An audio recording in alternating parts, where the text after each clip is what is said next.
We are back in the garage. I've actually been away for a month in the US. There are a couple of videos of my stay there. Checked out a couple of hot rod shops. I'm back and it's time to crack on with the hot rod.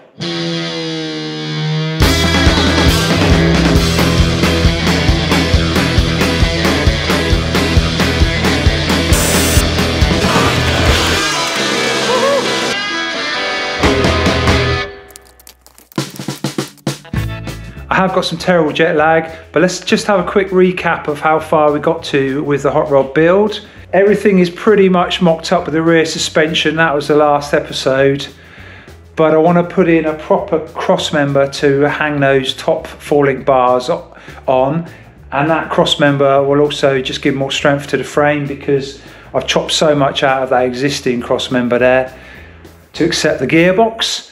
The engine is temporarily mounted on some timber blocks, but I've got the fan for the front so I can position the engine to allow, you know, some space for that fan, so I can get those engine mounts put in as well. I think I was being a bit optimistic with this engine here.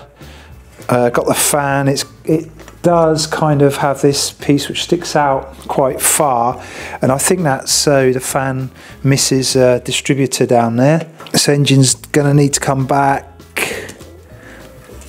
I reckon, yeah, at least 30 mil, probably 40 mil just to give a little bit of clearance.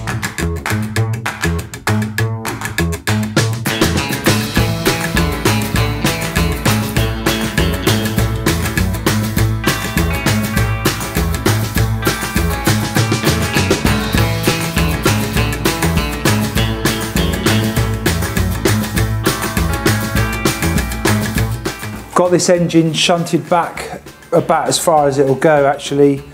I think it's just about giving me the right clearance. So I'm gonna pull off this radiator to make my life a bit easier. And there's 4 little bolts here which hold the fan in place.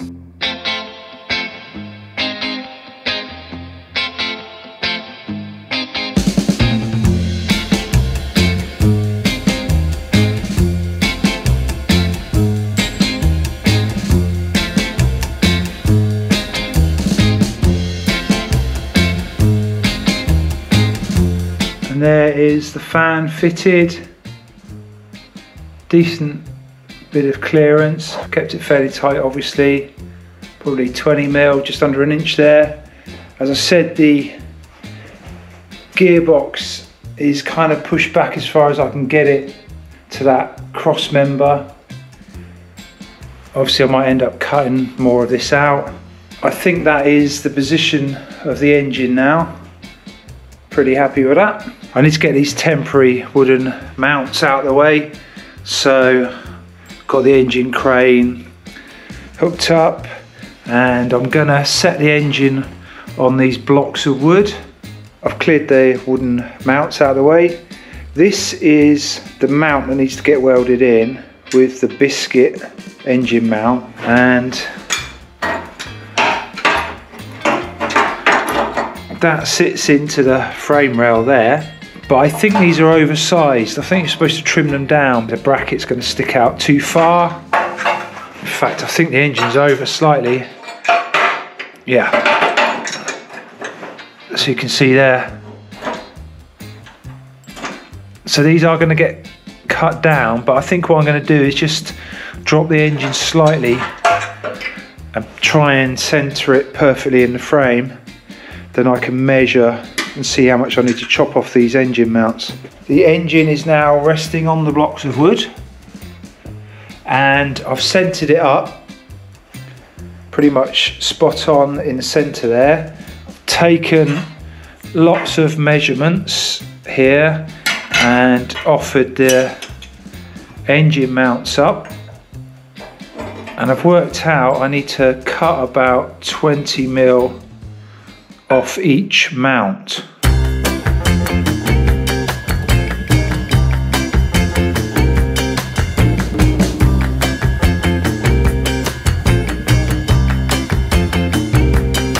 Got these mounts trimmed down, 20 mil cut off there.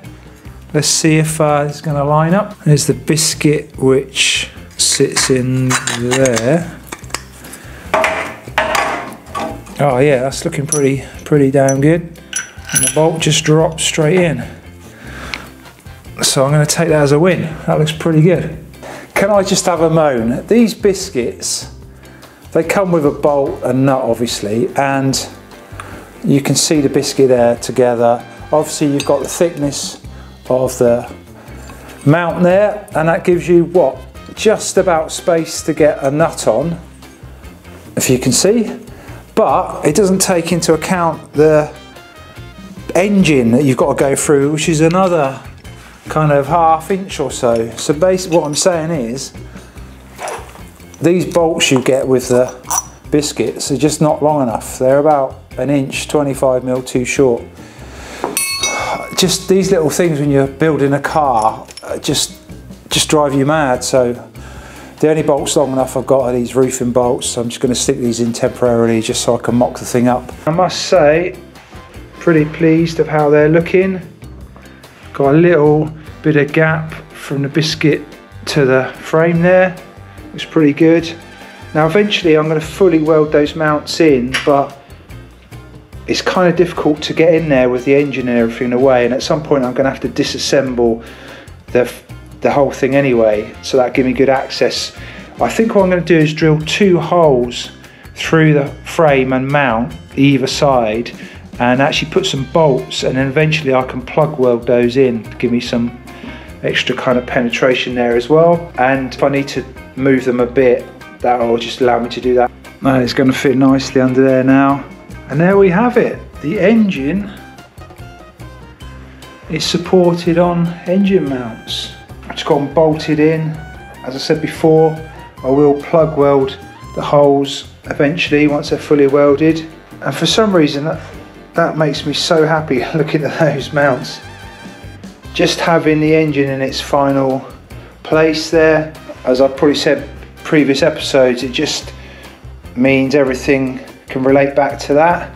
I know the engine's there, the radiator's going to be obviously in front of it, the gap's right. I know the transmission is going to end up there in that position, which means I can build a transmission mount. Also, of course, it's at the correct height now as well, sat on those biscuits, so I can just double check the pinion angle there. I also know where the body's going to sit as well. Obviously the body needs to come tight to the engine. Not sure if I'm going to have to recess the firewall. I'm hoping not to, so super pleased with that. Just having that engine sat there in the right place on its own engine mounts.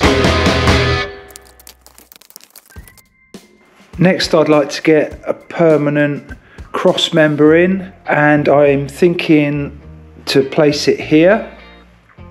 Then we can actually cut away this existing one. My plan is to have this cross member and probably run another piece of metal down here and across, and the pedal box will sit in this area here. Obviously the pedal box is below the floor on these old hot rods. Originally I was thinking of having some kind of K member, but with this gearbox it's quite deep, so it obviously sticks above the frame and even below the frame. So I think it'd be kind of difficult with a K member to brace across the chassis rails there. But what we can do, I think, if we put this big chunky cross member in here, it'll be basically moving this back to this position. We can come across and we can have like a bolt-in piece which would take the transmission mount there. I'm not quite sure, but I think first of all I just want to get a decent chunk going across there to tie these frames together, and that way we can get rid of these temporary braces as well. Now the frame is actually 100mm deep.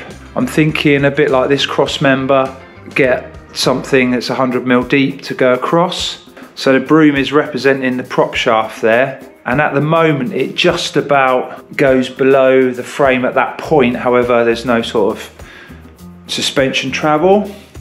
So I think if I put 100mm cross member in there, we'll just cut out a big notch, and that will allow for the prop shaft to go up and down. So that's the plan. What I need is a 100mm box section to go across the frame, and those of you who watched my sliding gate episode where I built a new gate for the front there will remember I did take down an existing post for the gate, which is a 100mm box section, so I have that. Never throw anything away, guys.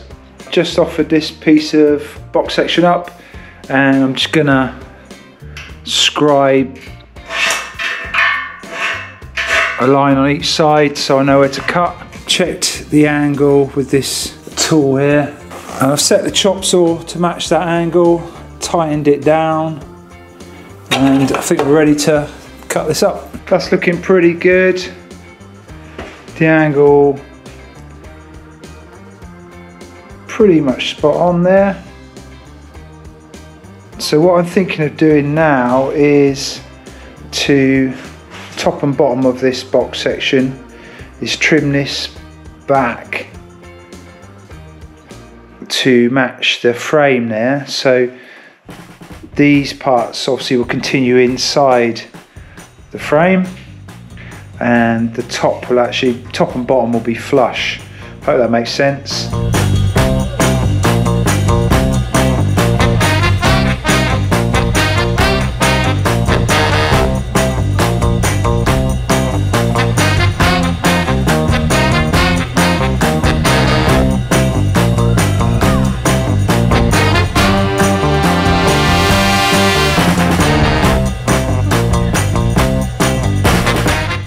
Got those pieces chopped off. You can hopefully see what I'm trying to do now. This will actually slide inside. It's not bad, but it just needs a little bit of fettling, because when I offer it up into position, actually that angle there is not bad at all, but I'm not sure whether things moved around a little bit in the chop saw, but the angle on this side is not so good. So yeah, I just need to chop that bit. I need to take a little bit off this leg as well, I can see, and possibly a little bit off this leg.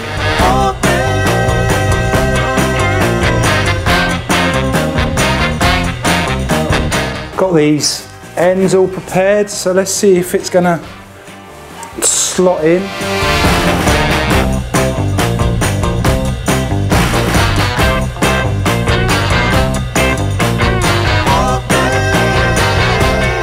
Oh, and you just need to take a tiny bit off inside there, and then that'll get flush.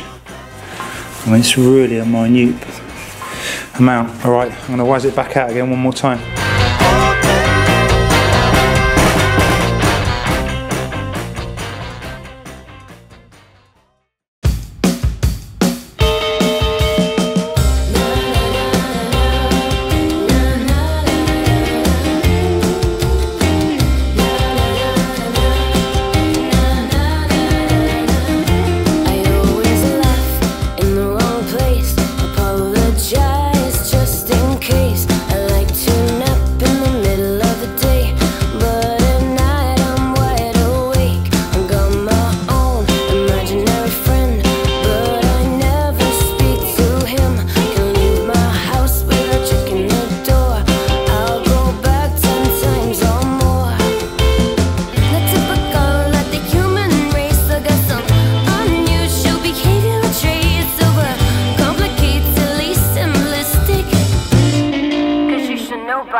So you saw me cutting a notch out of that cross member there. That's just, like I say, to allow some travel for the prop shaft going up and down. I'm not sure if you noticed where the prop shaft connects to the axle anyway, the diff is actually off centre. So I made it a bit wider than it needs to be, just to allow for that. I mean, you never know, I might end up changing the axle at some point, so yeah, give some allowance for that. And also, I can increase that notch if I need to, but it should be good for now anyway.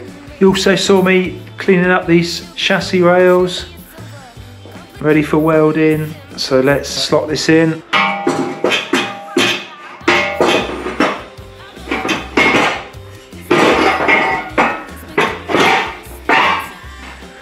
Fits in there super nicely, and I'm just gonna get this nice and flush and throw a few tacks on it.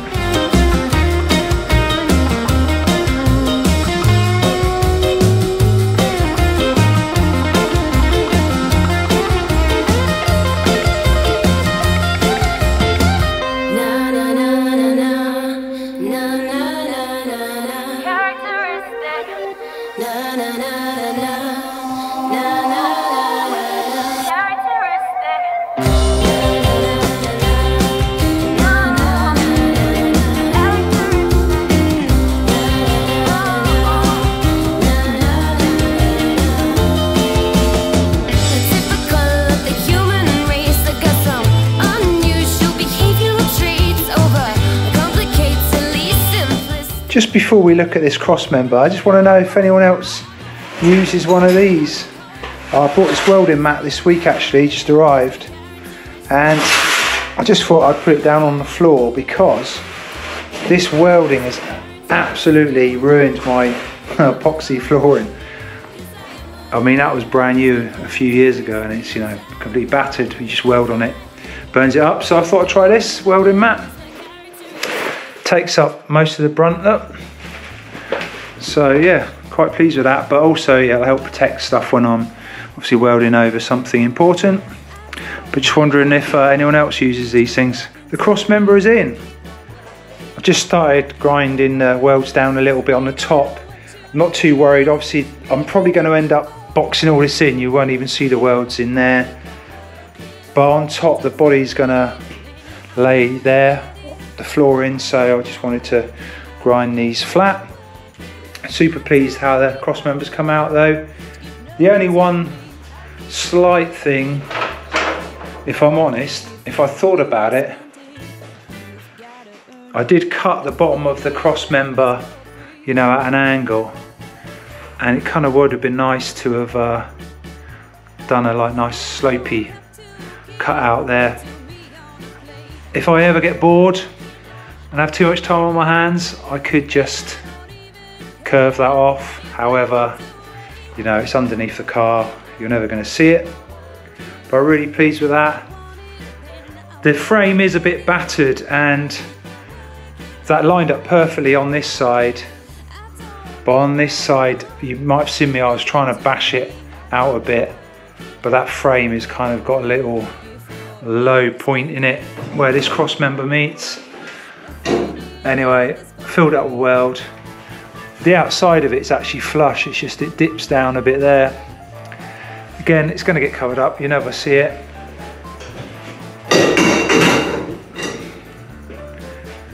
So really pleased. That's it for this episode of Cobweb Garage. So pleased to have got those engine mounts in place and to build this cross member. Really feel like I'm making some progress with this chassis. Can't wait for the next stage, so join us again. Thank you for watching. Don't forget to hit the subscribe button if you haven't already. Find us on Facebook and Instagram, and we'll see you on the next one. Oh, and don't forget merchandise. We do have t-shirts, hoodies and vests, and we ship those all around the world. Okay, cheers.